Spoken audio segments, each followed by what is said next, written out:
শুরুতে একদম মেসির জন্মদিনের আলোচনাটা দিয়ে শুরু করতে চাই।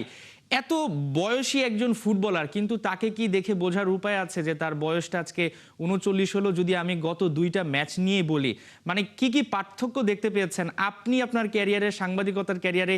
মেসি কেন এখনো বদলাননি? প্রথমত আসলে মেসিকে মূল্যায়ন করার মতো যোগ্য ব্যক্তি বোধহয় আমি না বা আমরা অনেকেই না। কারণ মেসি আসলে কি?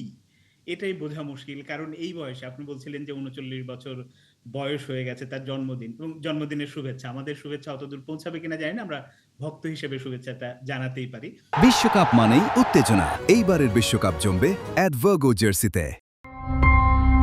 তো ওইখান থেকে যদি বলি যে মেসি আসলে কত রকম বিস্ময়, কত রকম আরো কি যে উপহার দিতে যাচ্ছে সামনের ম্যাচগুলোতে, কতদূর এবারের বিশ্বকাপ যাত্রাপথ হবে আর্জেন্টিনার। মানে এটা শুধু আমাদের চেয়ে দেখা ছাড়া উপায় নাই। একজন মেসি একটা দলকে শুধুমাত্র মানসিকভাবে এগিয়ে দেয় না। দলকে জেতাচ্ছেন, প্রতি ম্যাচে গোল করছেন, হ্যাট্রিক করছেন, ২ গোল করছেন। ও ম্যাচে তো হ্যাট্রিকও হয়ে যেতে পারত। সবকিছু মিলে আসলে মেসির তুলনা মেসি। মেসি আসলে মেসিকে নিয়ে যে ডিবেটটা মানে অনেকেই সর্বকালের সেরাকে পেলে না ম্যারাডোনা, অনেকেই তো এখন বলছে ওই বিতর্কটাই আসলে পেছনে ফেলা উচিত। মেসিই সর্বকালের সেরা। এই ব্যাপারটা নিয়ে আসলে কোনো সন্দেহ নেই, কোনো দ্বন্দ্ব নেই। আমি অন্তত বিশ্বাস করি আসলে মেসিই সেরা। মেসি অস্বাভাবিক একটা মানে প্রতিভা হিসেবে দুনিয়াতে এসেছে।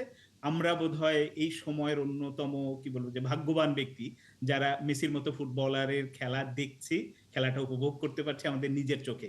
এটা আমাদের জন্য সত্যি অনেক বড় সৌভাগ্যের বিষয়।